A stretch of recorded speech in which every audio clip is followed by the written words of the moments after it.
Mech pilots, online. BattleTech manuals, online. Long-term memory, offline. All systems bungled. Initiating BungleTech podcast.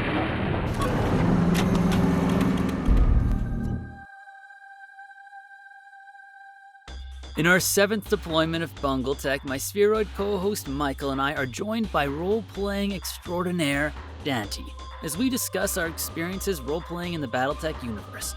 In our Battlefield Outcome Report, highlight an insane death from above moment. In our Rule Discovery segment, take a look at a shared misconception on piloting checks that help keep us out of the muck. In our Extraordinary Proclamation segment, take a look at the results of our BattleTech Initiative Deck survey. And read a sample from Clan Wolverine, a Shattered Sphere Sourcebook, written by our guest Dante Abbey. It's time to rock, so crank up those tunes to drown out the bass of those ACs cracking through your carapace. This deployment is gonna get dicey. Primary objective, podcast topic segment, initiating. Hello, everybody, and welcome to episode 7 of BungleTech, the podcast. We've actually been holding off on today's episode for a while. All of us talking in the podcast today have quite a lot of experience in role-playing in the BattleTech universe, so we are going to get into it. But first, I need to once again introduce the stupendous, the intelligent, the sophisticated, Sexy Michael. Say hello, Michael. Hello, Nathan. I do like that one better. I like the big, intelligent, small, sexy. That's more my speed. Keep that in mind for if you ever meet him in a convention. Next, we have another special guest today. I'm really excited to introduce the super majestic, the physically empowered, the gorgeous Dante. Say hello, Dante. Hello. Like the kingly majestic. That sounds pretty good. So, Dante's joining us today. He is a member of our local-esque BattleTech community, dialing in from BC. We ourselves, Michael and I, are in Alberta, but we're just a province over. We're all brothers here. We're all here to discuss role-playing in the BattleTech universe because we've all done some pretty unique things with it that we think are fun to discuss. But before that, I was reviewing something before I clicked that record button today. In A Time of War, which is the traditional BattleTech role-playing book, I found out how much a steel viper weighs in kilograms. How much do you think it weighs, guys? I think it's close to like a ton, probably, is my guess. I'm going to go 999 kilograms. Oh, Wait, no. I went the wrong way. Oh, no. I can't win. It's closest without going over. I can't believe you both would guess something so high. It's 200 kilograms. But 200 kilograms for a snake? Come on. Now I understand why a clan was named after it. I thought it was just like a short or small anaconda with spikes on it. I didn't realize it was that huge. Oh yeah, all the clan totems are like enormous creatures. That's crazy. 200 kilograms. Don't want to bump into that thing on the plains of Arcadia. Snakes on the plains of Arcadia. Snakes on the plains of Arcadia. That can be perhaps the first BattleTech movie. Oh man, that sounds pretty captivating. What do you think, Dante? I think we can probably grab something from the Succession Wars. That would probably be a more basic introduction for most folks. But I need a yes man in this podcast, Dante. I need a yes man, okay? Oh, I see. I see how this works. Yes, that's how it works. Yes, people only. Anywho, jokes aside, let's get into it. Let's talk about role-playing. Before we get into the questions, let's talk a little bit about our experience. Michael, how about you start? You have such a breadth of role-playing experience, and I want the listeners to realize that you're a god among men. Sure. So I think I have probably the least BattleTech specific role-playing experience. I started as a Pathfinder or a D&D 3.5 player way back when. Moved to Pathfinder after that, and spent a lot of time playing pretty much any game I get my hands on. So I've played Ars Magica, I've played like 4 different variants of Traveler, Stars Without Number, Blades in the Dark. I've sort of tried to capture as much of a breadth as I can. recently spent a long time in a long-running Star Wars Force and Destiny game that was really fun, and that's actually what led into my only experience in a BattleTech role-playing game, which was a game hosted by our powerful Nathan here, which combined the Star Wars role-playing rule set that we were using in one game with the BattleTech tabletop system.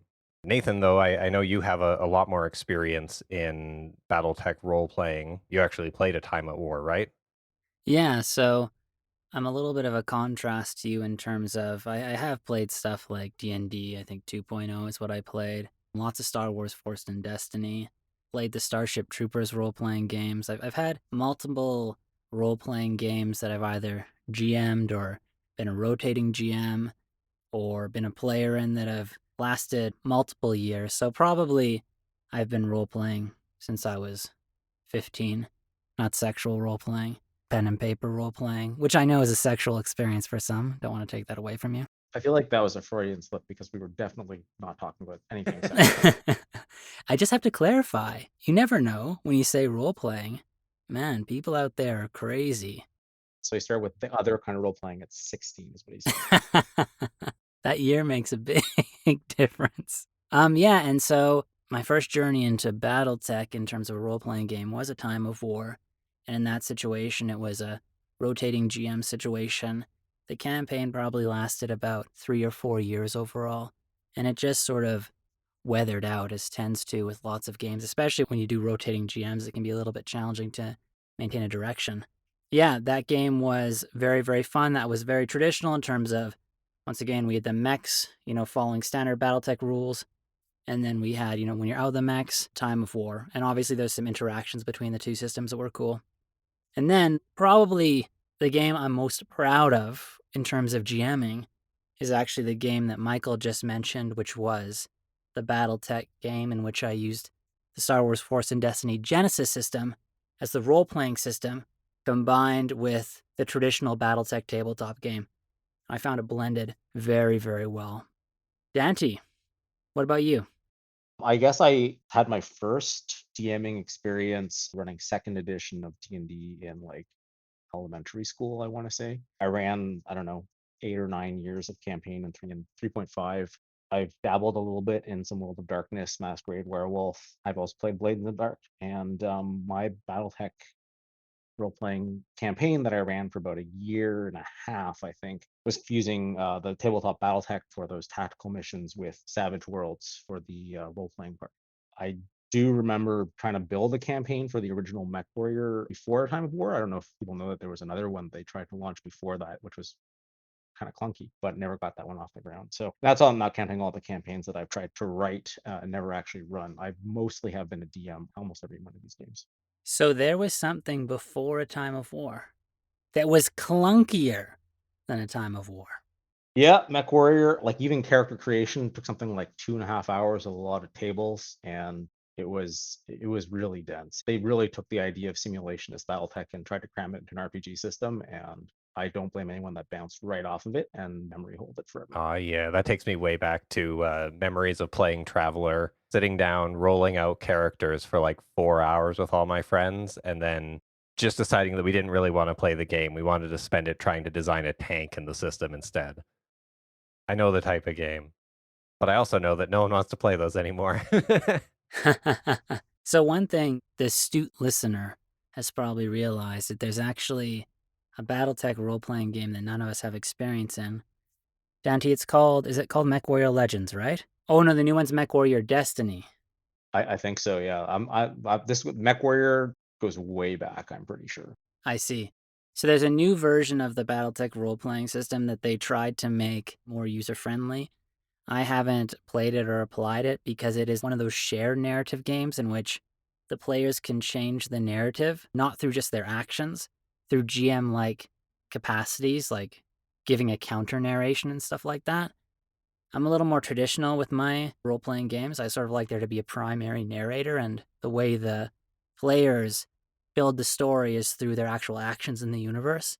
So I haven't partaked in that BattleTech experience, and I think none of us here have. So just keep in mind that That is a collective ignorance we have.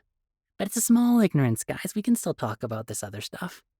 Yeah, I mean, I've definitely touched on, like, had a quick look at Destiny. I haven't played it, but it definitely plays into the sort of alternative model of RPG design where it is less driven by the dice. Because one of the complaints that I still have about D&D in some respects is you've got this character sheet and all these cool things you can do, and you roll the dice, and the dice are like, yeah, sorry, man, you can't do that. So there's other systems that people are starting to come up with that really change that dynamic where it's not gated by the dice and it becomes more narrative. And whatever floats your boat. People like different things, right? It's good to have all the different options out there. And maybe apropos of this discussion, if Time of War or MechWarrior Destiny isn't for you, that doesn't stop you from role playing in BattleTech. You've got options. Is it I Am Steve? Is that weird role-playing game that Drew introduced us to? Everybody is John. Everybody is John. I am Steve. Everybody is John. Same difference. Same thing. That's an example of a super simple, chaotic, and fun single-page role-playing system, right? I mean, that's just for fun sort of shits and giggles, in my opinion, but it definitely gives you the giggles from my experience with it so far. Whereas BattleTech's serious business. Yeah, man. Strap on that cooling vest, baby. Yeah, so Dante, something that you mentioned is, there's lots of different options. People have tried different things for BattleTech role playing games, from super simulationisty to more narratively focused. A lot of people really want to play BattleTech somehow. All of us here have partaken in bolting on systems that are entirely unrelated to BattleTech just for an excuse to play BattleTech. I think that Nathan and I know sort of feel this way, and our guest last week was sort of the same, is that BattleTech is a really cool setting game thing. It's just really neat. So for you, Dante, why BattleTech? What brought you into it, and what kept you here for however many decades you've been in the scene? As a child, it was decapitating my friend's mech in the first turn, and continuing to do that against them in every game we've played. But as an adult, I mean, the setting is just it is, as you kind of referred to, it's a canvas. There's so much and so much possibility across all of the inner sphere and into the home worlds and out in the periphery. Every planet can be completely different from another, have completely different politics and environments, and the scales completely change. You can go from tiny little pirate raids and commercial security, industrial concerns, up to successor states bashing it out with entire regiments. And what you choose to do and what your players want to do gives you that scope. When I launched my BattleTech role playing game, I sent around a documentary. I'm like, hey, here's a bunch of questions, and one of those was like, what is the scale you guys want to be playing at? Like, what kind of decisions and outcomes do you want your actions to affect? And the answers I got, was pretty much across the scope. Some people wanted really small stake stuff, and some people wanted the epic successor state, outcomes, and so trying to thread the needle and figure out what works for everyone. So would you say that it's more of like a setting first thing for you, or do you have just as much fun at the table? I mean, a bit of both. Setting wise, like I said, it's the canvas, it's the politics. I mean, it's also the very human aspect of BattleTech. They're very human stories. Anything that happens in BattleTech is driven by people doing people things. And at the table, yeah, like you just sit down, you have fun, and you can drive people through those stories. And the factions in BattleTech all have very understandable motives and reasons, because they're the same ones that apply to our world. And so it's actually, from a DM perspective, actually fairly easy for me to navigate those, because I don't have to think like an alien. I can just think like a human, and it always applies. Mhm. Totally. And so it sounds like you're mostly enjoy BattleTech when there is a story tied to it. You want to be, leading specific characters more so than just running sort of skirmish stuff like we do at BungleTech a lot. My campaigns, as I run them, typically have an arc, fairly defined factions and characters who have goals, and the players bounce off of those and take it. It goes where they take it. Nathan, do you feel the same way? Like we run a lot of sort of off the cuff things, single things. You've talked before about how you like to sort of get yourself in the headspace of how did this particular scenario come about.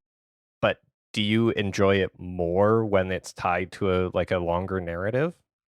I definitely appreciate longer narratives. The problem is that the longer the narrative, the more dedicated GM you need and the more time you need to do it.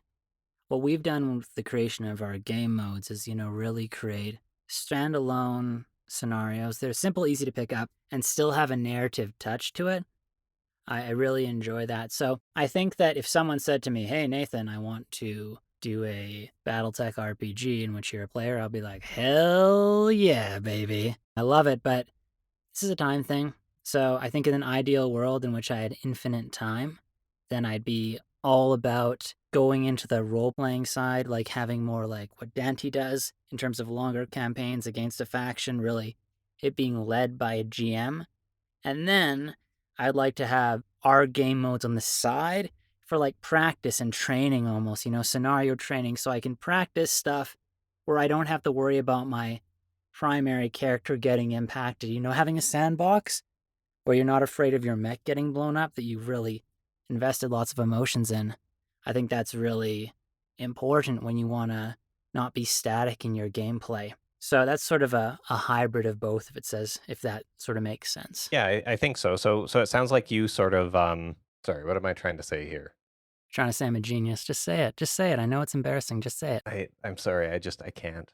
Say, Nathan is a genius. Everybody listening right now on the podcast, repeat after me. Nathan is a genius. See, everyone else just did it. This is getting cut out. There's no chance anyone else is ever hearing this. Yeah, so I was going to say, so it sounds like what you're trying to say is that you like the game, the actual game at the tabletop, you like that part, and then you like the narrative that strings it together that helps immerse you in the gameplay, but you're maybe not as interested in like Dante mentioned, the very simulation-y stuff of some of the older, like A Time of War. You're not there so much for like building the perfect character, simulating what happens to them. The reason why I play BattleTech, be it role-playing or be it on the tabletop, it's to play mechs. And so my role-playing system that I'm utilizing should put the weight on playing the mechs, not playing the people. I don't want the role-playing system that I'm utilizing when I'm on the ground to feel like it impedes me or limits me. It's about the mechs for me. It's about being in there and feeling that crunchiness of BattleTech, that old schoolness. That's what really vibes with me. So, I do appreciate getting really deep in terms of, your character creation, your lore and stuff like that. But I want the system to enable genuine character development. I want it to enable fun, adventure. There are moments when you role play where you should be afraid, but you shouldn't be afraid all the time. If that sort of makes sense, is what I'm trying to say here. And I think the more technical a role playing system gets and the more granular it gets, the more fear there is, because there's the more crystal clear consequences. Like the more realistic it gets, you get shot by a gun in A Time of War. That can kill your character right there. That can be it. And I get that's realistic, and I see that has value, but it's not about my character getting shot by a gun. It's about my character getting blown up in a mech, if anything, right? And if you think about in the BattleTech universe, the literature and stuff like that, like sure, there's assassinations and things like that, attempts like that, but these are pretty epic moments. Using a role-playing system that is so simulation-based that it makes you feel like a general guy sitting on the corner with a pistol in his pocket can pull it out and kill your character, just like that. To me, that's not enticing because that encourages apprehension in the player. I want to know that if my character dies outside of his mech in person, it is an intentional, badass assassination attempt because my guy's the hero. We're playing heroes, we're playing protagonists, we're not playing other NPCs. But that being said, when I'm in the mech, it's a different thing. When I'm outside the mech, heroic protagonist. When I'm in the mech, that's when I'm playing BattleTech. My head gets blown up, so be it. And sort of, how about you, Dante? What to you is the right kind of role playing to go with your mech game? As a longtime GM, it's what serves my player. And actually, I was thinking as I was listening to Nathan's answer that my how my BattleTech campaign started was it was a scam because at that time only about maybe two of the people in my friends group that were playing games with regularly were actually interested in BattleTech, and the rest were all just wanting to do role playing stuff. So I'm like, how do I scam these people into playing BattleTech with me? And this was basically how we did it. So having an arc behind it and having people being able to have characters, it worked out really well because what I did is I alternated between the role playing on the ground sessions, which would then set up the scenario for the BattleTech sessions, so people would be invested in it. But I also made it so that if you weren't interested in the BattleTech parts, you didn't have to be there. So we had a character who was kind of like, I can't remember his exact role, but he was like kind of a face or a negotiator or quartermaster or something like that. And he was only ever around for the role playing sessions. He never stepped foot in the mech the entire time. So that worked out for that guy, but other people wanted to be in the mechs, and they had pilot characters. One guy wanted to drive a tank, so he had a tank. And so that's kind of how it worked out. So it was for me, it was very much, what do my players want to do? That's the game I'll run. And if BattleTech happens to be a canvas I can do that on, so much the better. That's actually a really funny thing. I had never considered that, but I could totally see myself just being that character, Joe the ace mechanic, and then just sitting on the sidelines for every mech battle, just shouting into the comms about how they're blowing up my mechs again. Essentially, yeah. That's funny that you say that, right, Michael? Because if you think about it, that game that we played, one of the pilots used to be a mech tech. And it's funny because you're right, Dante, is that as soon as you sort of force characters to do both, the person, when they're designing their character, is like, oh shit, my character better be able to survive in a mech. And that sort of limits your options in character creation, right? You have to create someone who aspires to be a mech warrior. But there could be value in just saying, I just want to be a mech tech. I just want to be a Solaris games promoter. When you were designing that game, presumably you didn't stick them in a time of war for the role-playing parts. What did you end up using for the role-play sections? Yeah, role playing we did in Savage Worlds, which was a system I picked up off the shelf after having seen it in action, actually in a play-by-email game on a forum. And Savage Worlds worked really nicely because it did lend itself quite nicely to the sort of the desire to be heroic but not overly vulnerable, which, like Nathan said, I think if you're playing a BattleTech game, yeah, you want the real action to be on the BattleTech field. But Savage Worlds allowed things like gunfights and gunplay to happen without making it too dangerous, and people could really get stuck in. And so actually it had that flexibility. It had the ability with the exploding dice. So basically you could roll the highest on a given dice, you get to roll it again and add the result, right? And you can do that infinite number of times. So there could be like these epic moments that would pop out, kind of like in BattleTech. So it was actually a pretty good fit, I found. But tracking like things like hit points and things is very simple because Savage Worlds has an up, down, dead system. Basically, once you take a hit, you're down, so someone's got to come and help you or rescue you. And it's not until you take a second hit that you're dead. And so that leaves the GM a fair bit of flexibility, and kind of bad guys can ignore the guy who's down, give the players an opportunity to rescue that guy, get him out of trouble, and try and get him back up again without having to compromise too much. So we did everything from, our very first scenario was actually, you're actually an underfunded unit and you're short a couple of mechs. So go raid an industrial concern nearby and steal some of their security stingers, and so that's how it kind of kicked off. And the first mission is take those stingers, those light mechs that you just stole, and escape, make your way back to the dropship while the others scramble to intercept you. Nice. So you feel that it worked pretty well? That was a pretty good mix? It served pretty well that need for there to be quick, easy resolutions on the table. It had a lot of flexibility around, like I was saying, the ability for characters to do pretty much anything they want, and for the GM to be able to adjudicate that without having to go into a lot of really crunchy rules. Mm-hmm. Because ultimately, if the next week we're going to go into BattleTech, well, that's where all the crunchy rules are. Mm-hmm. Anything that didn't fit very well from that?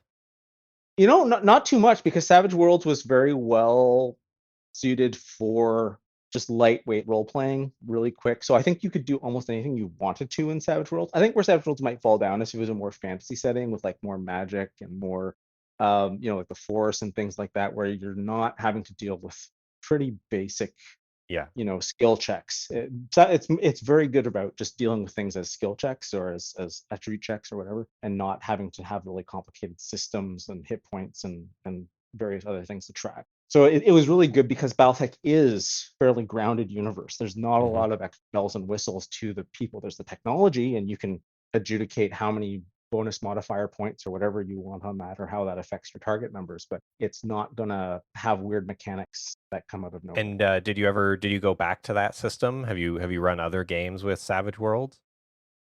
I haven't had a chance to. It was a great fit for BattleTech. Again, I play the games that my friends are interested in, and And so, of course, as I got more in my career, of course, time became more of an issue. So Yeah. So you're just waiting for another chance.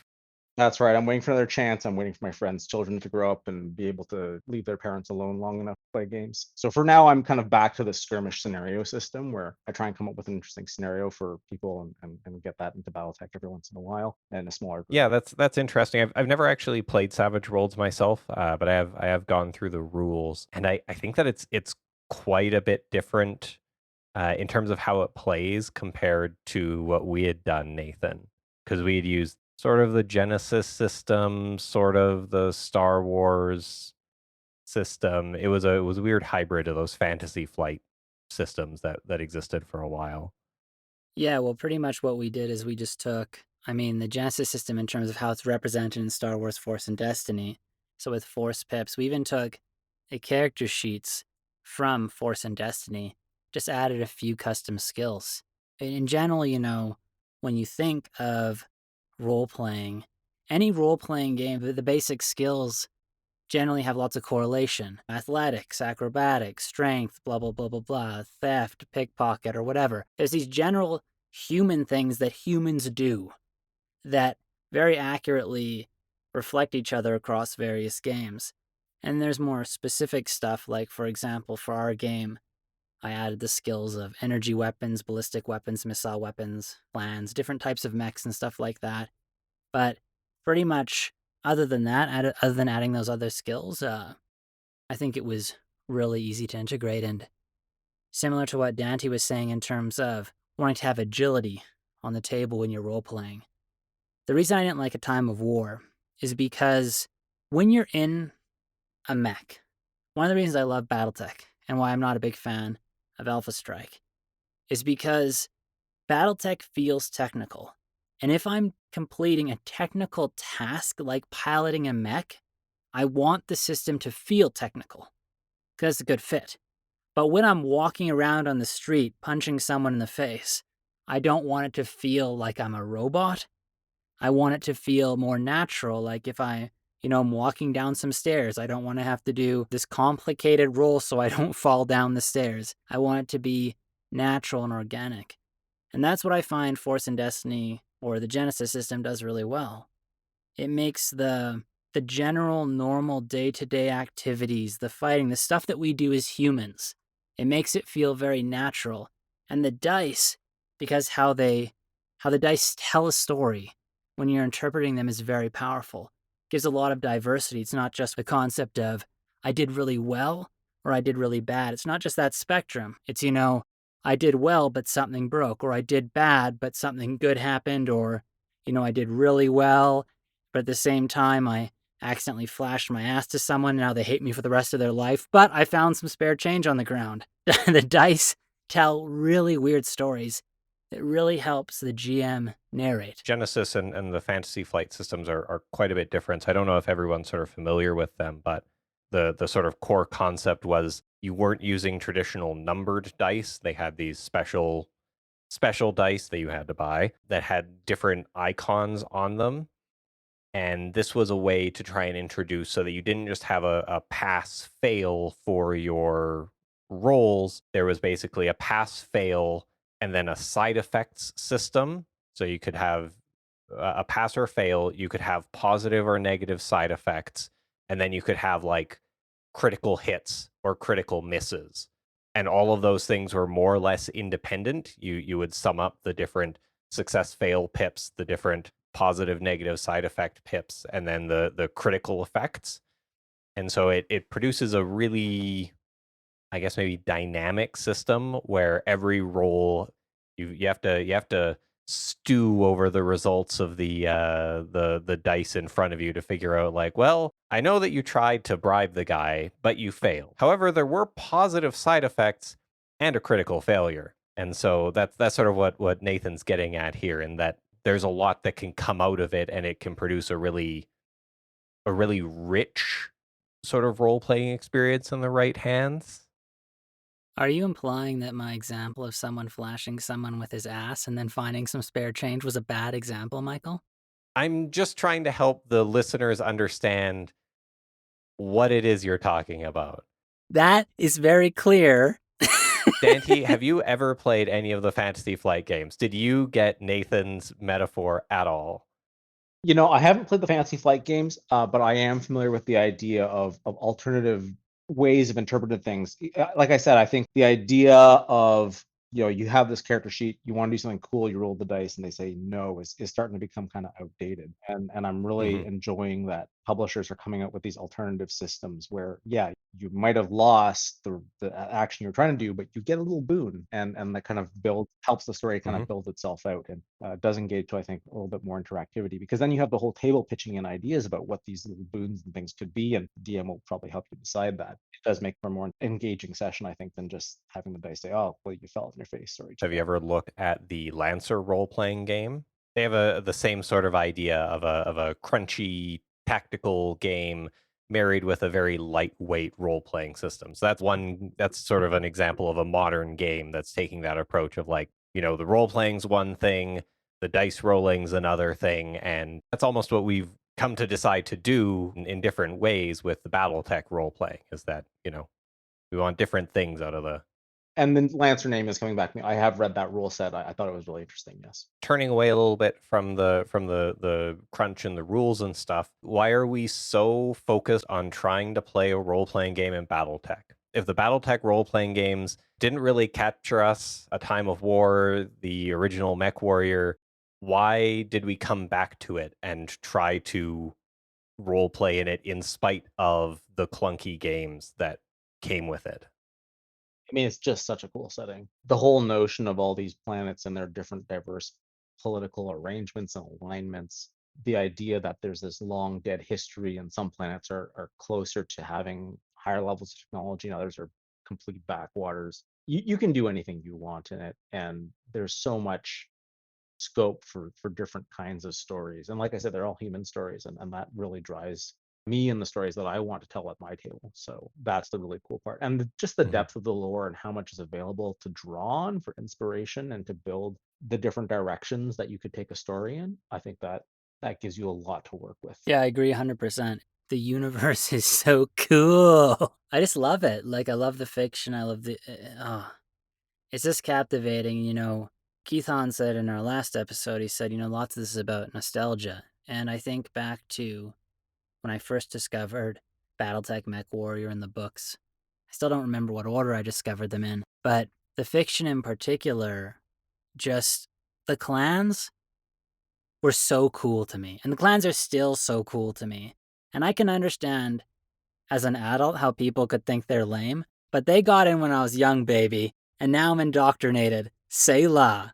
Yeah, so I just love it. I love the grit about BattleTech, which is unique, My sci-fi preference is, the grit. What would the future actually look like? And I like how BattleTech really struggles with the logistics. One of the most catastrophic moments in the universe is Grey Monday, right? Which is just the communication system going down across the galaxy. The concept of that, like, wow, yes, we can't talk to each other and we're planets away. How does that change everything? You have different cultures trying to grasp for control and stuff like that. Oh, it's such an interesting universe. Dante, you mentioned that you sort of like human scale stories. Is it the same thing for you, Nathan? What kinds of stories do you want to tell? I know that the one I played with you was quite small, quite focused. It was against the backdrop of something big, but what we were just a small group of relatively small people. Yeah, I think that, my intelligence as a person limits me from planning games at a galactic scale. So you'll have, authors like Blaine Lee Pardoe, who's doing these galactic scale twists and turns political stuff in the BattleTech universe. And I love that stuff. I love reading it, but I don't think I have perhaps the depth or the interest to design something like that. And it just interests me more as well to get close to the dirt and see what the players do. My two favorite role-playing moments are directly connected to that game. And one of them is from something you did, Michael. Like, it's something that I didn't plan, that something came about completely from the player, a decision the player made. That to me is cool. You play the first session with the players, things are iffy, things are a little bit weird, but every session, the players get more clear on their character and their vision. And once you start seeing the players make a decision as their character, There's something so amazing about that. When all of a sudden you can say, okay, yeah, this is a stupid decision, or this is a bad decision, or this is a horrible decision, but this is genuinely something your character would be motivated to do. Stories that tell that, to me, just really are captivating. After every session, any role-playing session, I always go back to my wife and I'm like, you should have seen what Balder did today, man. He tried to climb up this tree and to get this little child, and the child, took a poop or whatever. That's a stupid example. I can't think of a better one at this moment. I don't know why I'm going poop and butts today, but hey, that's my role-playing. I said I couldn't do big politics, so I can't do universe politics. I only got poop and butts, baby. I hope this isn't tied to your other role playing. Yeah, so there's something so powerful about role-playing because it feels real. It feels real when it's done right. And you come out and you say, this person did this. Asori did this. K17 did this. It's not Michael. It's not Nathan. It's not Drew. It's not Dante. It's this person did this. And having that experience, having that moment, to me is just so cool. It sounds like both of you sort of have the focus when you're GMing, which is player experience is really important and enabling the players to tell their stories. BattleTech sort of, like you said, Dante, it's a really broad universe. You can pluck any kind of person that you want and put them in pretty much any kind of story you want, because it's very big. There's many people. There's many things going on. There's pretty much always somewhere to fit you in. Yeah, exactly. You can tell any kind of story that makes sense for those characters, and they can go and try and navigate that scenario and hopefully have a lot of fun doing it. So I want to chat a little bit about something that you said before we started recording the podcast. Paraphrasing a little bit, you basically said, I think it went, I hate canon. I hate following the lore to the letter, and I hate doing anything that is correct according to Sarna.net. Is this an accurate depiction of your feelings? Not exactly. No. I mean, I love the lore. It's fantastic. It's great to work with. As far as my campaigns and characters and things, I am just such a weirdo. I do also really love building my alternate universe stuff. In part because the other thing too is when I run a campaign, and when I ran this other campaign for BattleTech and Savage Worlds, I didn't want the players to feel like they were tied to the history. And so I chose a point with all the familiar things are there. They're just a little bit different, and it's a very clear signal to the players, like, yes, there's a lot of BattleTech lore, but you can do whatever you want because this is now dynamic around you. And I just really like having a whole different canvas to work with the same kind of feel and themes. And I still lean very heavily on the lore and Sarna and all that for, I guess, inspiration, but it's definitely a lot of fun to build out on that lore in different directions. Plus, also as a GM, I'm not going to get someone being like, "Hey, you didn't get so and so, Lord of whatever planet correct." Like, he's like, "Oh yeah, well, they're a little different this time around." Yeah, I think it's definitely the same thing. Anyone who's GM, you don't want to be too tied down most of the time to following strictly what the lore says. So you always want to deviate a little bit.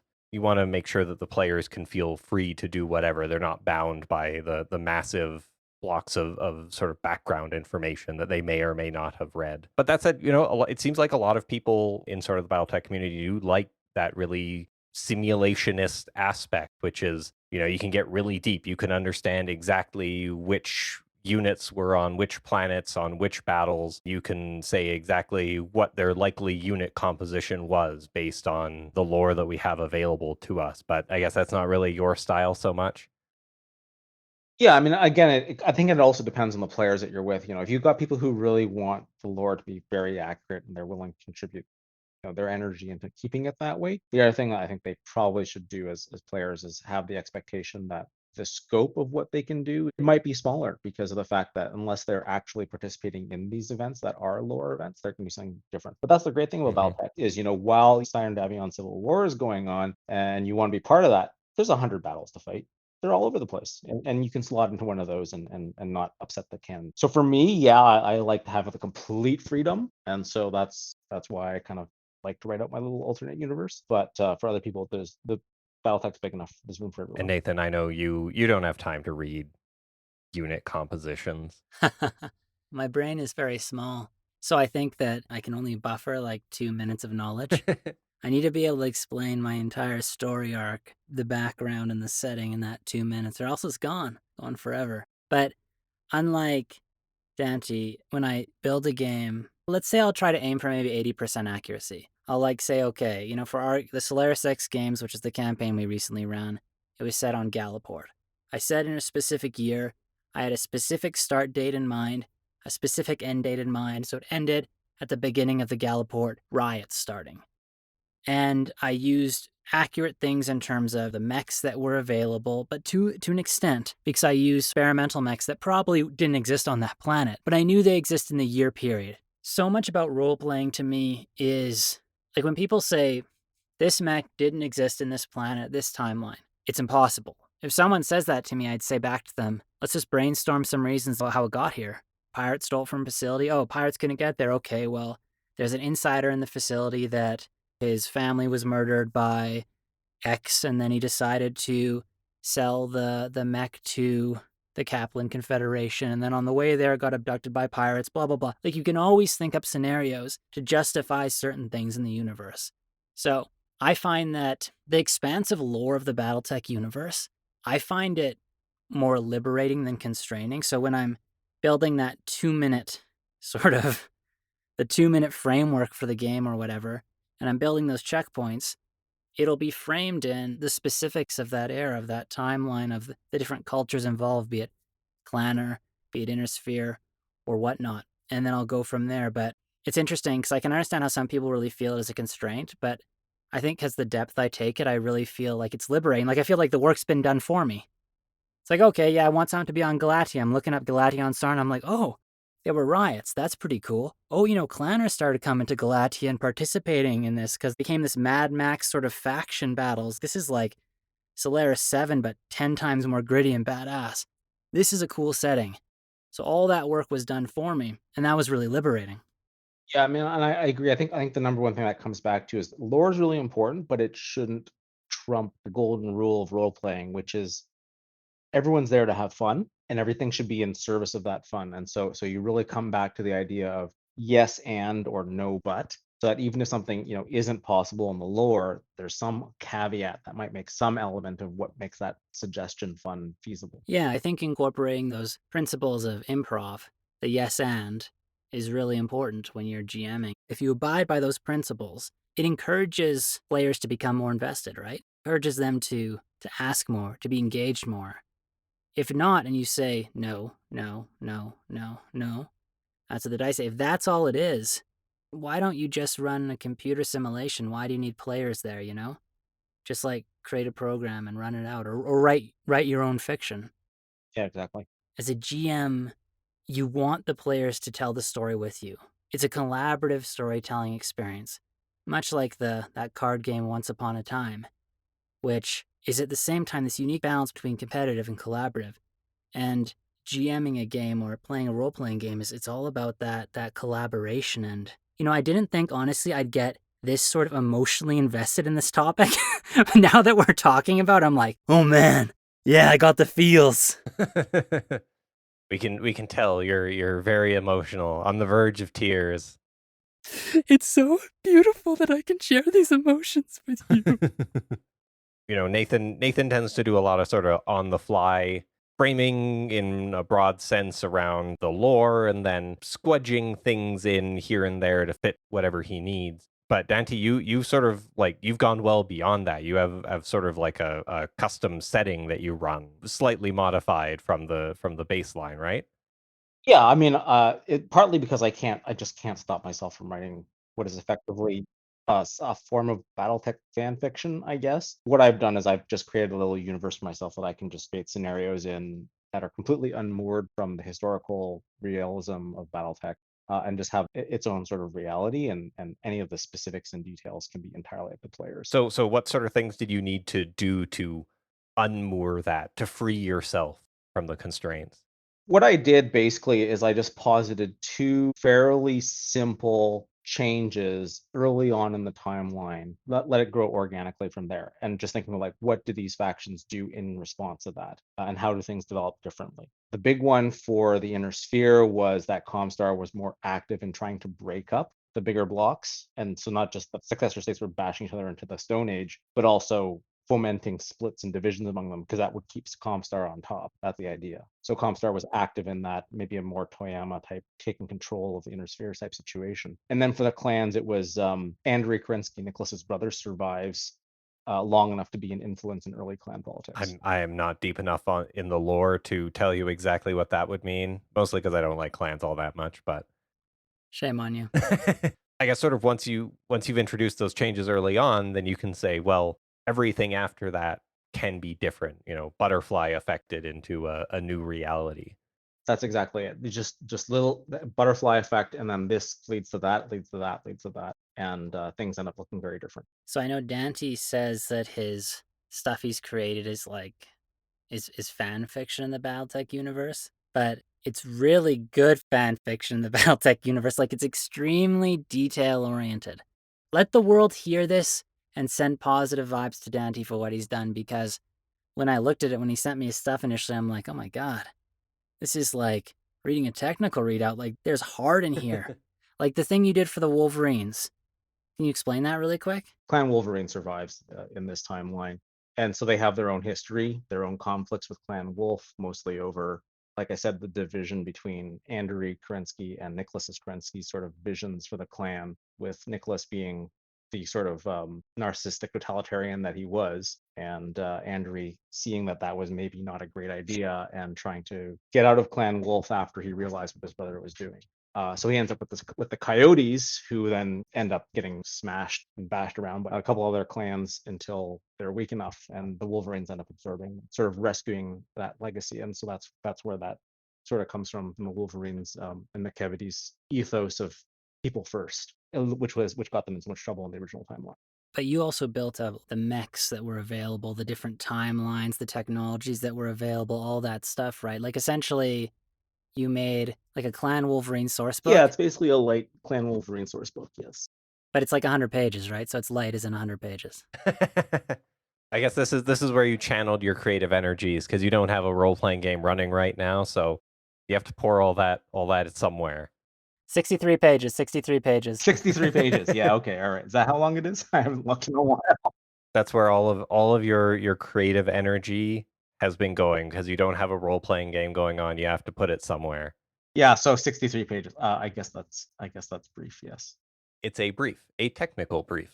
By my definition, that is not a technical brief. A technical brief would be 20 pages max.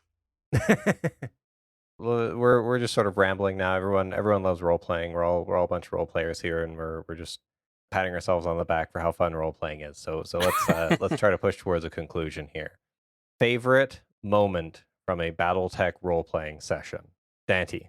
I think I've got 3 from this particular BattleTech campaign that really stood out to me. The first was that, like Nate was saying about the moment that a character becomes that character, and makes decisions in line with that character, even though it's the dumbest thing in the world. We're in one of the Savage World sessions, the role-playing sessions, and they've got some hasty trench works full of enemy soldiers, and this like Ronin samurai guy who's trying to regain his honor with the dragon just says, fuck it, for the dragon, just jumps into the trench with his shotgun and his katana, and then his dice just start exploding. He's just walking through this trench, mowing down everything in front of him, and it's just such a and crossing the field to get into that trench was just the dumbest thing in the world, but everyone just missed him because he's just doing his samurai charge, and like that's the samurai ethos of the dragon right there. Or the one where they're trying to infiltrate these or take out the cell of insurgents basically, and they find a Whitworth, an industrial warehouse essentially, and so of course they get detected, because that's always what happens when you try and do anything secret in role playing. All the guards kind of rushing down on them, and they're huddled up around the foot of the Whitworth, but except for the one character who's climbed into the cockpit, and they're like, I want to turn this thing on and pilot. I'm like, oh shit, I don't have any rules for using BattleTech in Savage World. So I'm like, well, you can't do that because of the neuro helmet, and you got to do the code and all that. But you got some tech skills, so maybe you can find a way to like just do a maintenance cycle and fire the laser. And he ends up doing that, succeeding on the roll. Laser shoots, annihilates the squad at his feet, and everyone's like, yeah,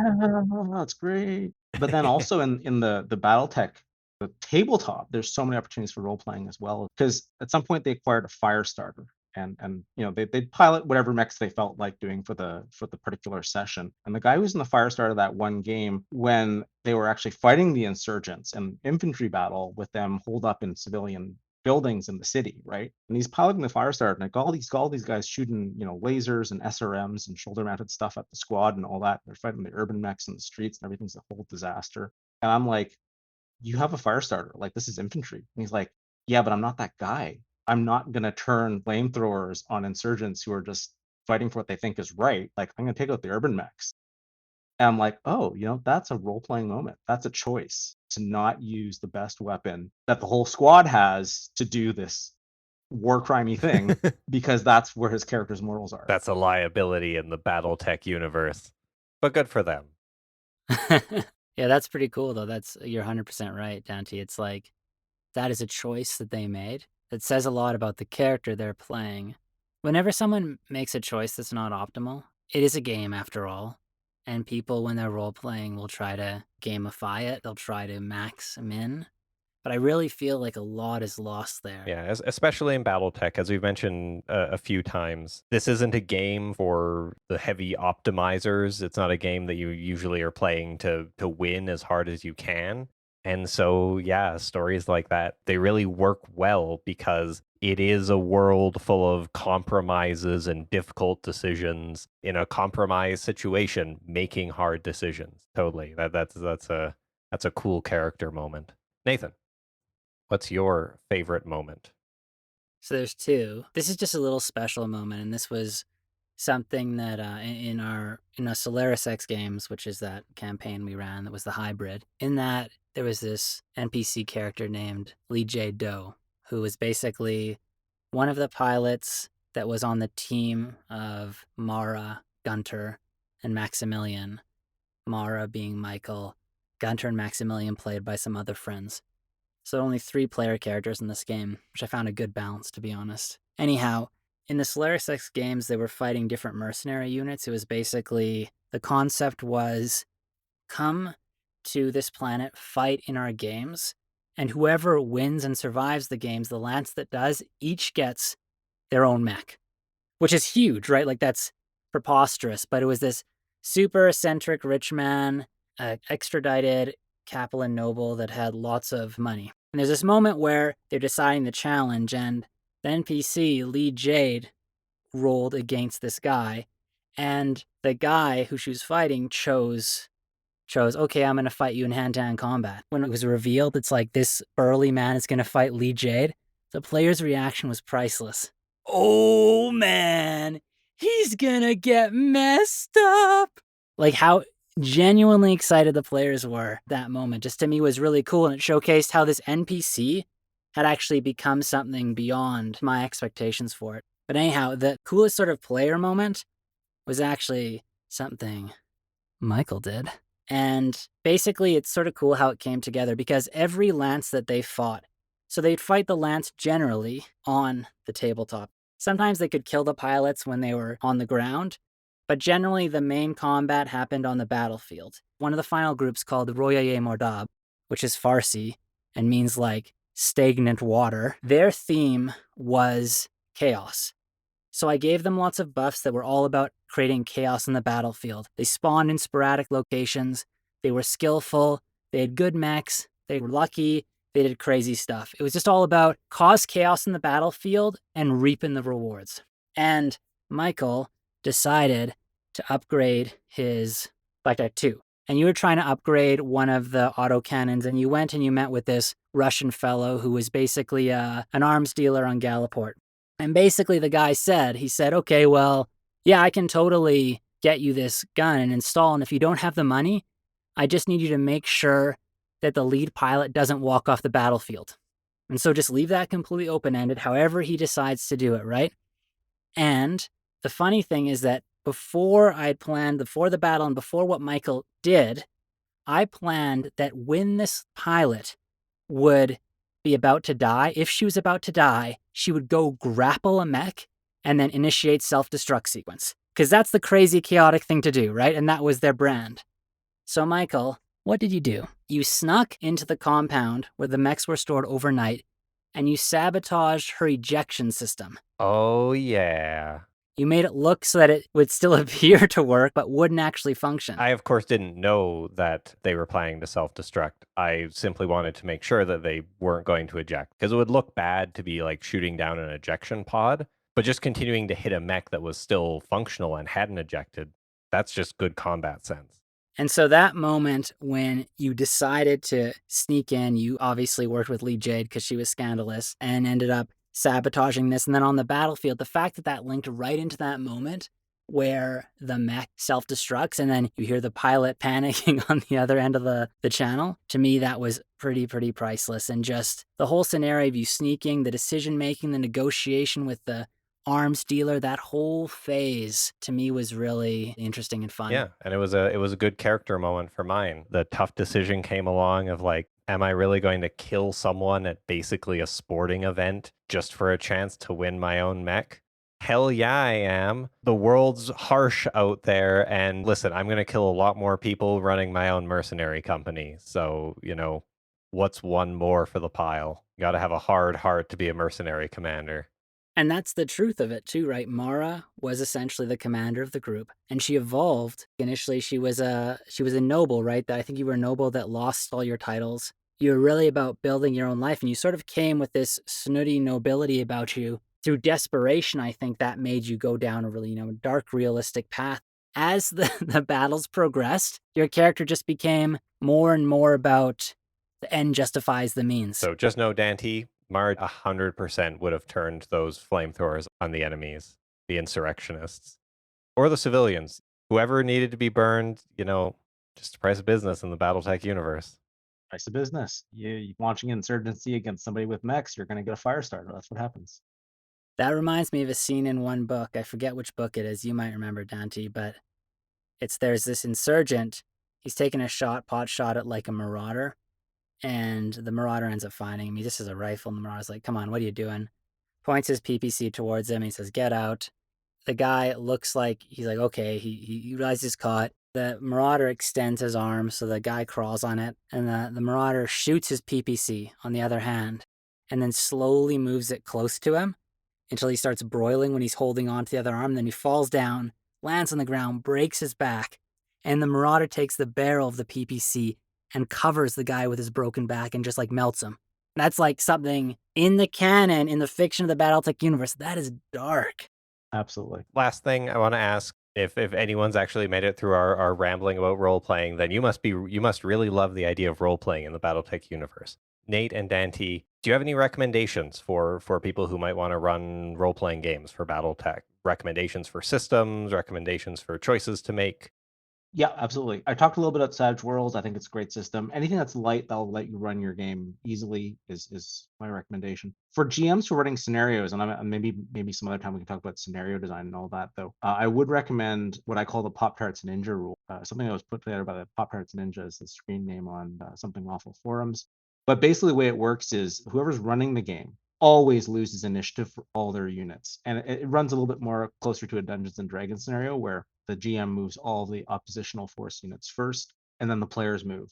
You can have exceptions to that. You can have like an ace enemy who always moves after the players. And what that does is it really speeds up the game, especially for newer players who aren't as familiar with initiative and how to make the best advantage of winning or losing initiative. Really cuts down a lot of that decision time, and it makes it a lot easier for them to really pick it up. The other thing it does is it makes them really protagonist characters because they're always winning initiative, which is so powerful. You can pit them against an opposition about 50% more BV, and they'll still mostly win that most of the time. So it really can make people feel like they're having a real good, these are strong characters in a strong environment. So that's my recommendation for building the scenarios between sessions. Very cool. Nathan, any recommendations from you? Yeah, so similar to what Dante said, I really think it's important to have an agile role-playing system. I really do think that the Star Wars Force and Destiny Genesis system works well. And I'll actually share on the BattleTech podcast public resources OneNote the exact system and rules we made.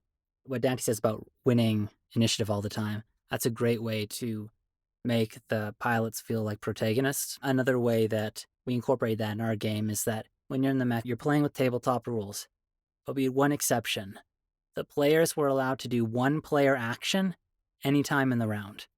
And that could be something like, I use my energy weapon skill to tune to focus my energy weapons so they do more damage this round. Or I use my sensor skill to try to scramble an opponent's targeting system. And adding that one edge to every round really, really made a big difference. Like, I think it doesn't take a lot to make a character feel like a protagonist in the BattleTech universe because everyone's so vanilla. Functionally, unless you give yourself pilot abilities, unless you give yourself player abilities, you're just robots walking around a table, right? So giving those unique little elements really adds some spice. I did want to give a quick shout out to Jesty. When we were talking about role-playing in previous podcasts, they sent me an email and basically said that for their games, they've basically taken the plus-minus system from the BattleTech video game and applied it to their games. So essentially, weapons that have plus-minus are slightly better. And so what he'd allow is people to take a maximum of 3 pluses per weapon or component, and the different pluses would have different effect. For example, -1 to hit could be 1, +1 to confirming critical hits, hardened components, extended range, reducing the weight of weapons, generate less heat, etc., etc.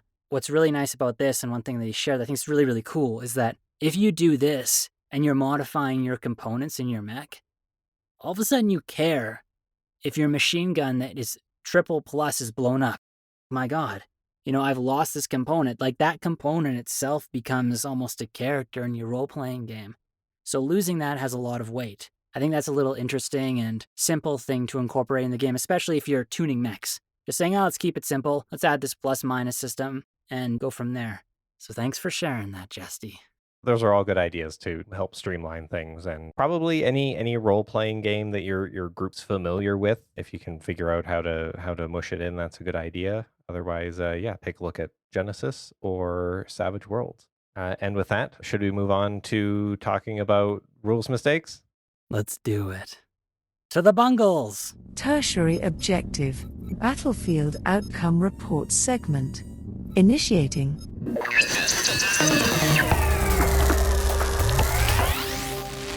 This is the Interstellar News Network Boots on the Ground, reporting by Nathaniel Smithson, live from Solaris 7 at a heated Class 3 match in the Steiner Stadium.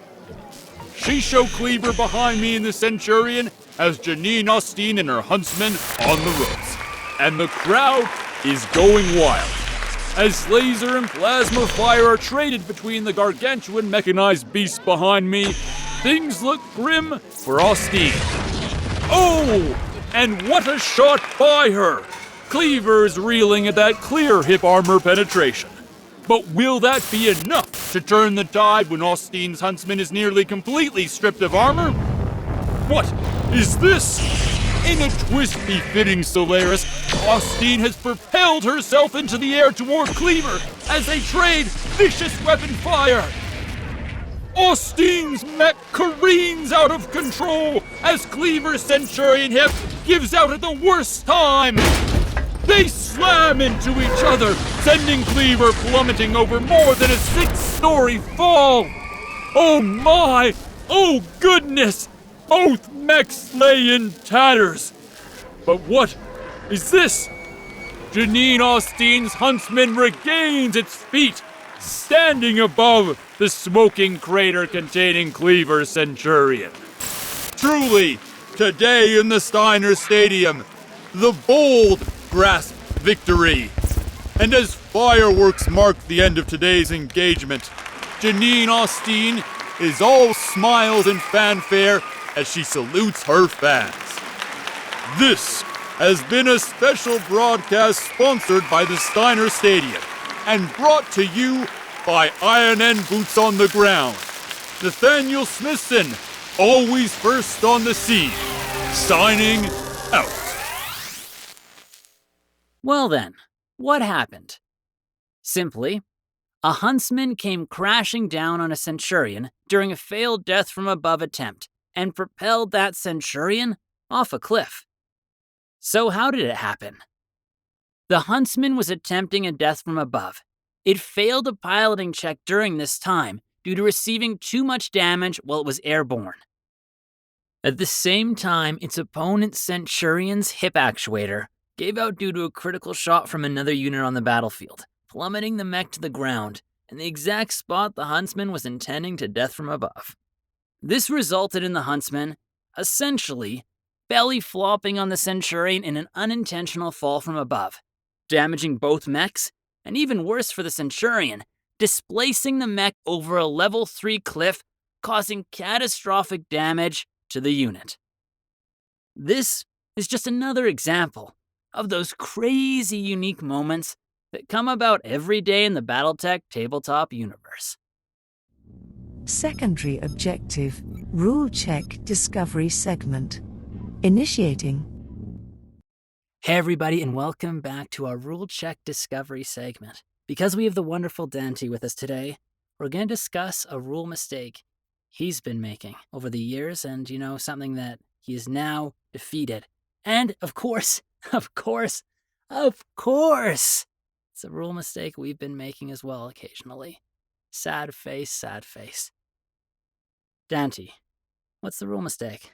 Embarrassing because it's so clearly written, I think, at least in the version that I've looked at, but it's so small, it's easy to miss. And that's piloting rules, piloting skill rules. If your mech gets blasted, if you lose an actuator, you guys start making piloting rules. And for a really long time, I want to say like a decade probably, since I've been playing BattleTech most of my adult life. I guess we just read it, or I read it anyways, as being you make a piloting skill rule. And somehow that got slotted into the end of a phase. And I think even for a time, it might have just been in the end phase. So making just one piloting skill roll. And the big problem with that, of course, is the whole point of piloting skill rolls is that it's dangerous because you might have to make several of those. If you lose an actuator, you make a piloting skill roll. If you take 20 more damage, you make a piloting skill roll. And I think what we were doing is we were just stacking up the modifiers and making a single roll, or maybe later making a single roll at the end of each phase. And that is not what they're meant to do. They're actually a lot more dangerous than that. You'll end up falling down a lot more often if you're making them the way you're supposed to be doing.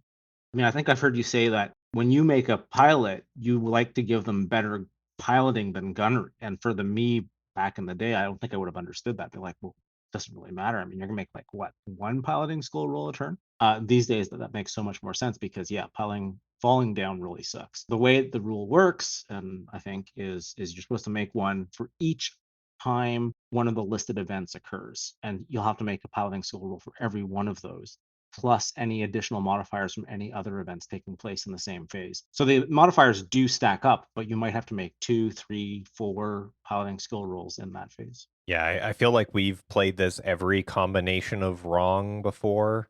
Like I think we were doing one roll with the highest modifier. We were doing each roll individually with the separate modifiers, but not stacking them. Now I think we are playing it, and yeah, we have had some absolutely brutal rolls the last few times. Like I think last time I played with you, Nathan, there was like someone had to make like 5 rolls at a +6 or something.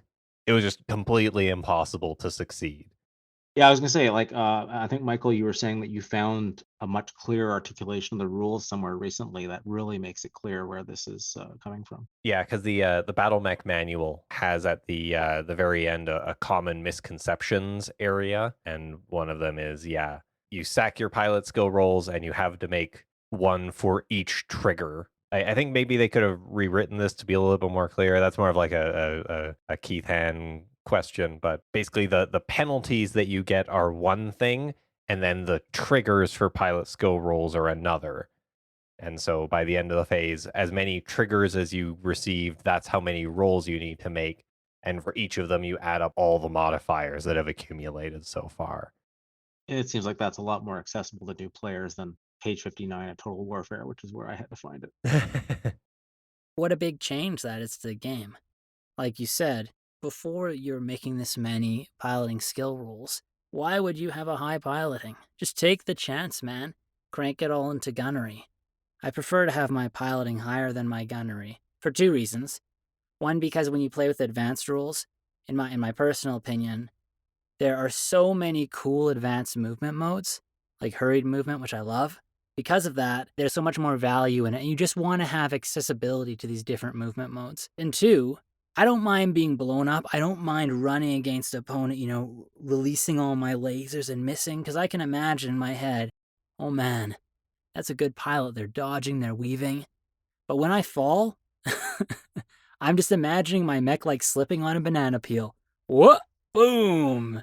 So to me, there's nothing more embarrassing and nothing worse feeling than falling over in BattleTech or failing a piloting role that results in damage to you. Oh yeah, no, for sure. I played in a local tournament a little while back. One of the arenas was an ice sheet with shifting ice, and so every turn you had to see which of these random ice sheets would trigger a piloting skill roll.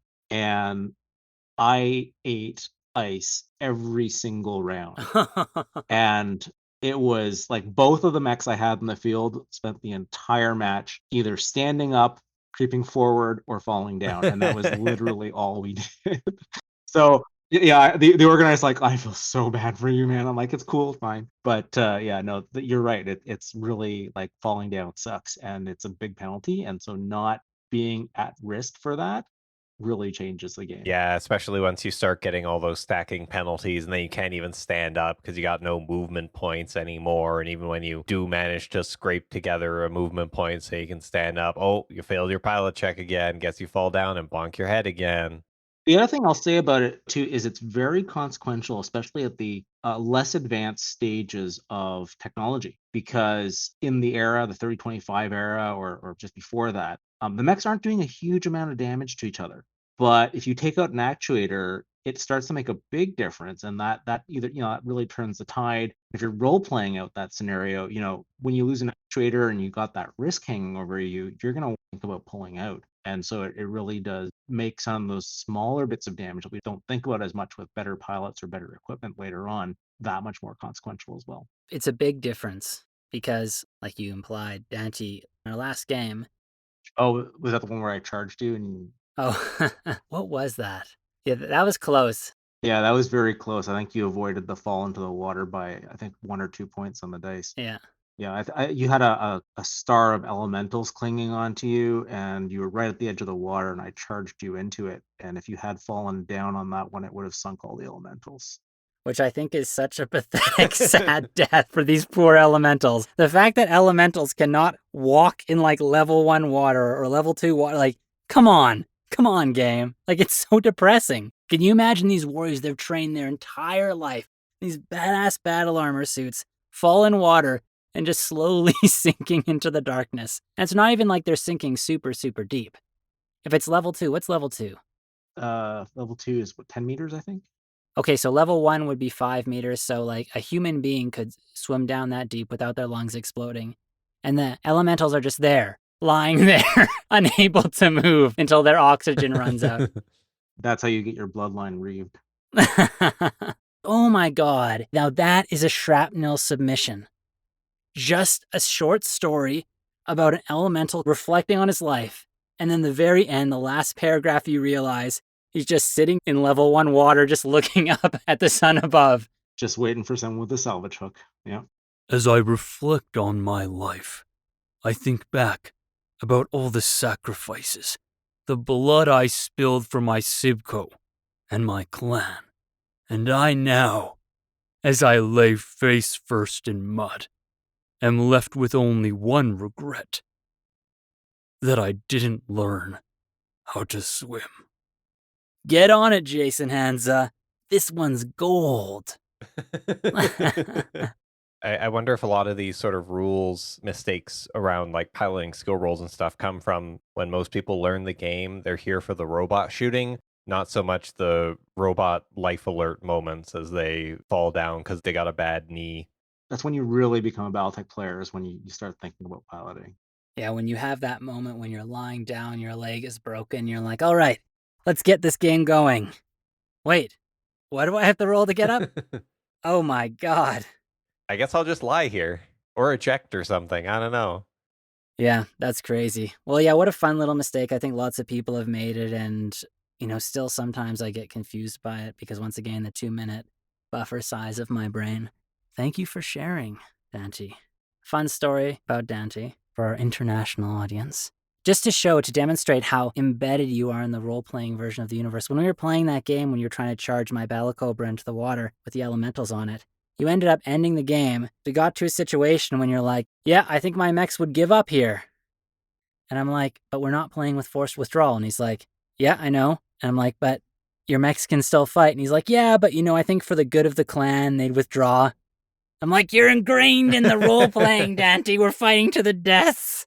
And so then we called it a draw. Because then I'm like, well, if you're doing it, I do it. Clan's got to survive. Yeah, we got to a point where I felt that your elementals could very happily ensconce themselves in those woods, and I'd have to put myself at way too much risk to get them out of there. And so the easiest thing to do for both sides was declare Hegira and to have a do-over after the techs get their job in. Oh, and what a do-over it was. What a do-over. We played space chess instead. So sometimes the clans do that. Bonus objective. Extraordinary proclamation. Initiating. Hello, friends. We promised, if you remember a few podcasts ago, to review the results of our most broken, most useless BattleTech Initiative card survey. And it's safe to say we were completely blown away by the responses. Because we only got one. What a twist! If you remember, Michael made a comment in that podcast. I really wonder if other people use this BattleTech Initiative deck. Let us know. And through this survey, I now firmly believe that nobody else does. Or at least as much as we do. We got a variety of feedback. One response to the survey, which funnily enough was someone that plays in our games. Another response that said, these are the two ways I think these cards are strong. And the vast majority of responses were, yeah, I own the deck, but I just use it for normal initiative numbers. Which is kind of unusual to me. I don't, there's other things that have numbers on them. You don't need to buy the expensive BattleTech deck for that. You just use regular cards or dice or, I don't know, index cards with numbers scribbled on them. All I know is that the deck is amazing. So first we're going to go through the result of the individual who contacted us. His name is AlphaDead1, and he was letting us know what he thought of some of the feedback of some of the cards. Specifically, we sort of talked about how Social General was relatively useless. I think, Michael, you said that was one of your most useless cards, right? Yeah, and so that's the one that gives a -3 on attacks against you, or rather, you pick a number up to a -3, and attacks against you get that bonus, and your attacks get that bonus. So I consider that too situational and too risky, because you're basically opening yourself up to getting extremely owned that round. AlphaDead1 had a good point. He said that the use case for this is on something that's indirect fire like a longbow. Very specific, but you're right. If you can assign this to a mech that is safe, indirect, it's already been positioned correctly, this is a pretty dang good card. Yeah, I was actually, after reading this, I was immediately thinking about my Raven plus Blackjack 2 with LRMs combo, and thinking that, yeah, actually, that sounds like a lot of fun. So, watch out, Nathan. I hope you like indirect fire. I mean, it makes sense. If you've got a Social General who's not a good pilot, where do you stick him? You stick him in the fire support mech. He sits in the Archer. Just gabbing away on the radio, but it's okay. He's safely in the back. The rage that the other people feel, the distraction as he, gabs away, it's fine. It doesn't matter. He's safe behind the mountain range, 3 maps away. With his British RP accent. Just press forward, damn you. What's so hard about it? Fox 2, Fox 2, Fox 2. Another thing that AlphaDead1 mentioned that's pretty cool too is we were talking about how there's a pilot card that recovers health. It gives you 1 armor point on your mech, or it gives you a pilot hit. And he was saying that actual strength of this card is when you're playing in a long campaign. And I agree with that. We don't really play in long campaigns in our game, but if you have a pilot hit and you're using this deck, that's a pretty common card to get. They can keep your pilot in better health. I think that's fair, yeah. And I think actually it didn't really come up in our campaign so much because we were using enough of an edge system that people usually were able to avoid too many head hits. But definitely, like, you can even think of like chain scenarios where you use the same force across a series of scenarios, and that's something I definitely wanted to try. And I think that could really play a role in keeping the viability of your force around longer if you have some way to pull back on the pilot hits. A lot of the scenario packs as well that are available for BattleTech, I think also include chain scenarios as well. Like I could see something like I don't know off the top of my head, but like maybe the Luthien campaign, for instance, where there's a lot of running battles or TK or something like that, might have some chain scenarios perhaps. And something like that could really come in handy, yeah. I want to know the lore explanation for why my pilot was unable to recover his injuries in the 2 days since the last battle, but suddenly in the middle of this battle, he just gets better. He just stops being hurt. It's adrenaline. Fair enough. Adrenaline makes us powerful. And that's one of the nice things about abstracted role-playing systems is it could be anything, right? A pilot hit could be a concussion, it could be shrapnel, but it could also just be, some hesitancy or something like that, something psychological. The response that we did get, we're going to walk through this one by one because it's funny. So this is one of the players on our table, and he had pretty different interpretations of the stuff that he wanted to use. His number one card is completely treacherous and pisses me off. And for this reason, Weston, you're not allowed to play BattleTech with us anymore. Unless you tell me I'm very smart and cool.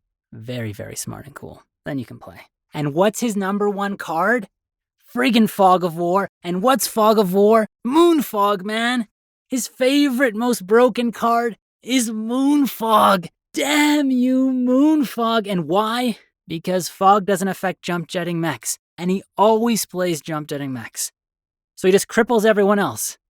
And he's happy. Yeah, this is a player who loves the extremely agile 9 jump jet range clan mechs. So yeah, anytime Moonfog rolls in, he is laughing. So fair enough. In his hands, Fog of War pretty broken. Okay, what's the number 2 card? He wrote it as Muskrovka. I don't remember what the actual word is on the card. It's Maskirovka. It's the Russian for deception on the battlefield. See, this is why we got Dante around, because he is a thing knower. He knows his shit. So this lets you pull back a card from the graveyard. So he considers this the second most broken card because he can use it to bring back Moonfog again. That bastard ruined the game for everyone else. Oh, I mean, that's how it works in Magic the Gathering. You want those graveyard cards back, right? So The battlefield is alight with the sound of auto gunning rapport and LRM streaking across the sky when suddenly fog rolls in. But then it clears out a few minutes later, only to roll back in again with a vengeance. No one can see their feet and they're all falling all over themselves. it's embarrassing. His third best card is Dead to Rights. This is the -3 on all attacks. That's super good. We don't need to talk about that. His number 4th card is Overwhelm. Overwhelm, he describes it as a card about bullying, where you get to point all your guns at one opponent and it makes it easier to shoot them. And then he includes a helpful link for stopbullying.gov, just in case you're the recipient of this card. So yeah, I guess I would agree. This is a pretty. It's a little bit situational. I wouldn't put it in the top most broken, but yeah, if you get in the right moment, it can be pretty much a knockout punch for one opponent.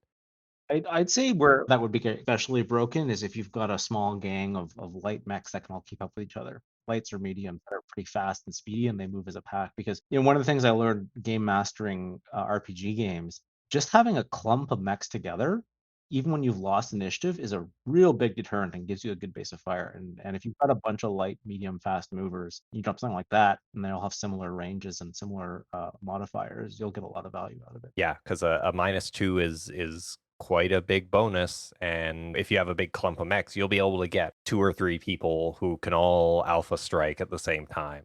Yep, and if they're fast, you might be able to keep them mostly out of the range of people who might be able to return fire on you. So you've got a clear advantage. And then you take the big hits. You take 20 points of damage. You got to make a piloting skill check. Maybe you got to make multiple piloting skill checks. You fall down. All the locusts just surround you and they start kicking you, and it's a bad time. So what about his most useless cards? Second Wind. Okay, it's the 1 damage card. We already talked about that. Alpha Dead 1 gave us a good use of it. The next one, I dare not pronounce it because last time Michael pronounced it properly and it made me sound like a Western bumpkin. So Michael, please. Esprit de Corps. Oh my god. He's so cultured, everybody. Yeah, so this is the one that gives you a bonus to consciousness, and you don't need to make morale checks or force withdrawal checks. doesn't matter in our games. But if you did play with those things, then I can't think of, actually, I just thought of another potential use, and it depends on the timing on the card because I don't have it with me, for the one that heals your damage, or maybe even the consciousness checks, is, yeah, if you have taken a lot of damage, are you able to play that at any time, or is there a particular time? No, you have to pre-initiate it. That's the bad part about the consciousness. If you could hold it and play it at that moment, it would be okay, right? Yeah, because if you had a very injured pilot, you might want to get them out of that danger zone. yeah, and I think if you want to hold on to it, then it's only a 4 on the initiative, and that's not a great number to hold on to. It's the balance if it's a card where you always are going to burn it straight away. And if it works out, it works out. But 9 times out of 10, it's not going to work out. Next one of his is Command Disruption. This is the ability just to cancel a card. He simply says, if I didn't want to be able to activate initiative cards, I would not play with initiative cards. So that's his reason why he doesn't like it. And number 4. Oh, Michael, we just talked about this. What's his number 4 most useless card? Social General, which is the same as mine. I also said that it's the number 4th most useless. So, correct answer here from Weston. He describes it as Sociopath General for the player who likes taking more damage than they give out. Yeah, that's pretty much my perception. Aside from if you've got the right composition, Alpha Dead 1 makes a good point about the indirect fire. That could be hilarious once, but if you have a direct fire lance, this is going to be a bummer of a card. I think it's sort of funny when you look at these choices and you consider our choices, specifically if you consider what Alpha Dead 1 said about Social General and how we didn't really see that it could have useful situations. And Weston here, his best card is Fog of War because he uses jump jets all the time. Maybe we're just primitive players. Maybe it's like the ultimate weapon on the battlefield is fog.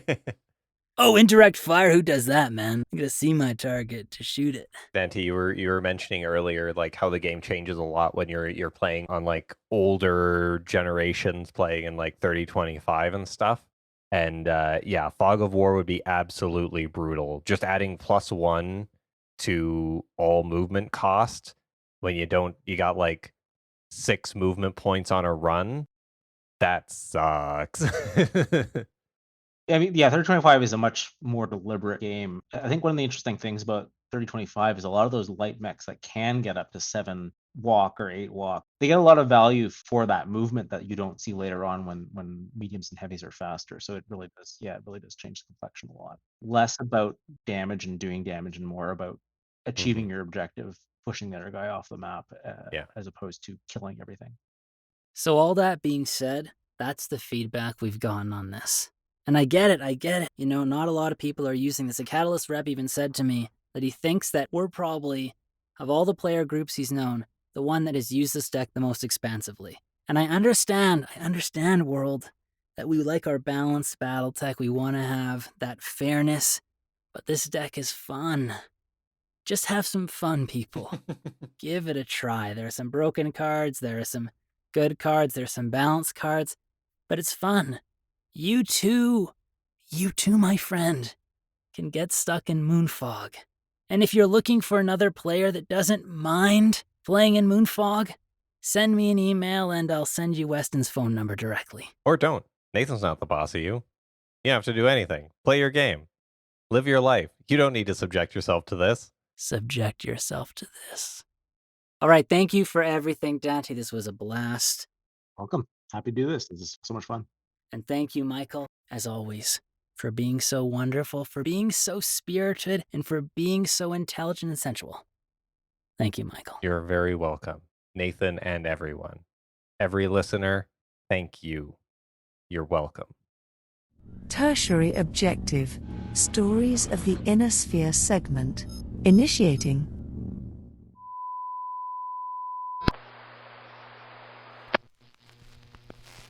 From great Father's lips to our hearts, we commit to solemn promise to ward all peoples from all parts, from all harm, despair, and malice. This is the only worthy cause. This is the only war to fight. We are McKevity's bright claws. We are the keepers of the light. The Wolverine Remembrance, Passage 6, Verse 7. Lines 1 through 8.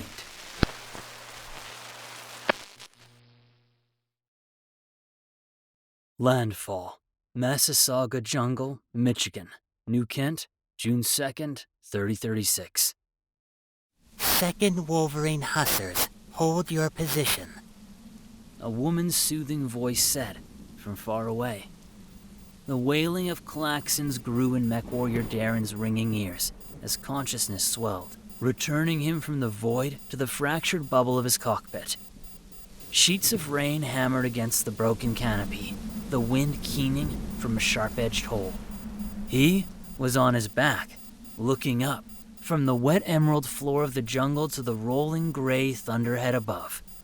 He groped for the controls, and his war machine, an Ash Badger Omni-Mech, screamed and squealed like a broken dog as he tried to wrestle it onto its feet in the shallow gully. Moments ago, it had seemed nigh invincible. Now, tearing metal wailed in anguish as he forced it onto its side. A new row of indicators turned red, and twisting panic rolled through his gut. Windsor Gamma 3 to Windsor Actual. Darren croaked, and again after he remembered to key his comms. The Viper Fusiliers are here in the Piebald Pass, the whole cluster. No answer. His reflection shivered at him from his broken visor, black eyes trembling, blood dripping from the thick of his brow. I will not die here, he told himself. He did not believe it. He pumped his foot against the cockpit pedals, and this time he was rewarded with the minor miracle of resistance, as one of the Ash Badger's forked feet found purchase in the soft loam. He pushed down again, and the mech's back-canted leg levered open, standing at last. He came face to face with the barrel-chested, barrel-fisted crossbow 2 that had brought him down. It lifted its fat arms towards him, and where its hand should have been, yawned 36 missile tubes. Its round, devil-horned head cocked to the side, and in a fraction of a second, the air ignited with roaring fire. The crackling ripple of 36 heavy explosives tore up the right side of his Ash Badger, tearing the last armor from the stumpy arm carrying its heavy autocannon, and its injured leg moaned as he shifted its balance to compensate. Do not panic, the soothing voice said, even as the hexagonal profile of his unit leader's Mad Dog exploded in a whirling cloud of fire and shrapnel. Hold your position. Air support inbound. Air support? Darren thought, incredulous, as the gale screamed through his cockpit. He twisted his commands, pushing his targeting reticle over the shadowy form of his enemy. He didn't wait for a lock. His fingers convulsed around every trigger. His lasers flashed the rain to a viridian mist, as lightning and the coruscating lance of his particle projectile cannon lit up the clearing altogether. The hoarse bark of his autocannon was lost in the peal of rolling thunder a heartbeat later, and the crossbow, too, staggered. How much had struck? His lungs burned as the wet air in his cockpit jumped 20 degrees, and the heat alarm wailed. Say again? He begged, slapping the shutdown override switch. Bile clawed the back of his throat as he tried and failed to still his ragged breaths. Star Commander Ursula's down. I am Gamma 3 Star. We must withdraw, or they will roll up the flank. Who is this? Neg, the woman said. Huron needs you to hold. Air support is inbound. Wendigo, confirm. He was not reassured, even by the hard clank of his autocannon reloading. But someone in the clan needed him to hold. His jaw tightened, teeth cracking, and he squinted through his blood. Before him, the curtain of smoke parted. The crossbow, too, had dropped to a knee, its chest a glowering orange. Steam hissed from the superheated metal skins of both mechs. Darren growled as it raised an arm toward him. They fired together, cluster rounds and missiles crossing in the dark, and he got lucky. Though he felt the snapping of myomer and the cracking of endosteel bones as a few missiles gnawed still deeper into his wounded leg, his rounds caromed off the crossbow 2's head, stunning its pilot just as he had been. The crossbow 2 fell against an immense tree, bending it. In that precious moment, with his targeting computer baking in the heat, Darren nudged his vacillating reticle over its heart and fired his particle cannon again. A twisted arc of blue fire punched into its chest, and the blooming fury of its ammunition cooking off tore it apart. Still, the Fusiliers came, and Darren trembled as they squeezed toward him against the side of the mountain pass. Huron, A man said, this is Wendigo. The Vipers seem scared of a little rain. Our skies are clear. You have landfall. Overhead, 10 red streaks like the blackened fingers of an evil god raked furrows in the clouds. And Darren caught a glimpse of the Omni fighters as they pulled up and vanished into the storm. For a moment, even the slashing rain hesitated, before everything exploded. A wall of fire tumbled down the hill through the Vipers' ranks, tossing their implacable army like toy soldiers. Even then, it wasn't enough. One by one, the Fusiliers' mechs stood again. The hunched shoulders of a battle cobra turned toward him. Darren limped his Ash Badger back a step, trying to buy space and time. Another hit to the leg would cripple his machine for good. Coiling to strike, the battle cobra lifted a large pulse laser toward his damaged leg and challenged. To the Clan Wolverine mech warrior piloting the Ash Badger to the west of the line, I am Star Command. The static of a jammer squelched the transmission, and a volley of withering laser fire from nowhere cut away the battle cobra's left arm with surgical accuracy. Darren slewed the flattened, once sleek torso of his Ash Badger to the left and found his savior, draped in a tangled shawl of torn vines, its rictus grin matching the snarl of the Wolverine painted on its gray pauldron. A massive executioner shambled free of the jungle. Even as it eviscerated the battle cobra with a second cruel fusillade, it offered him a ponderous salute, and his heart leapt. A team of elemental troopers in power armor bounded from the undergrowth, hunting for prey. Huron thanks you for holding, Gamma 3 Star. He heard her say, trailing into laughter. The Vipers were now pinched in the pass as the dark horde of assault mechs stalked out of the jungle, firing. To his right, the purple and black mechs of his fellow hussars were arriving. The moment stretched out around him under the howl of the storm. He was aware of nothing more than his panting breath and the chill embrace of new coolant flushing through his suit as he watched flashes of light consume the Viper's right flank. He keyed his comms again. Arriving second hussars. Be advised the Rangers are on the field. I repeat, Nichiwad is here. The Ash Badger's knee screeched as he set off down the slope, looking for a new target. This has been an excerpt from Clan Wolverine, a Shattered Sphere Sourcebook, written by Dante Abbey. This is a fan-created alternative reality sourcebook in which Clan Wolverine survives. Huzzah! If you want to check it out, Dante has made it publicly available on our OneNote, linked in the show description. And there you have it, Mech Warriors. Another month and another successful deployment of BungleTech. If you want to check out how we leverage the Genesis role-playing system in BattleTech, Jesty's plus-minus mech modification rules, or the alternative reality Wolverine sourcebook created by today's guest Dante, you can find all this and more on the BattleTech Podcast Public Creator Content Resources OneNote, linked in the show description. As a quick reminder, make sure to give us a follow, tell a friend, and reach out regarding your thoughts. You can find us on Twitter at BungleTech Tweet, via email at bungletech@outlook.com, or in our booth of the welcoming Valhalla Club's Discord, linked in the description. Until next time, Mech Warriors, good fortunes on the battlefield. Selah. All podcast objectives complete. Podcast shutdown sequence initiated.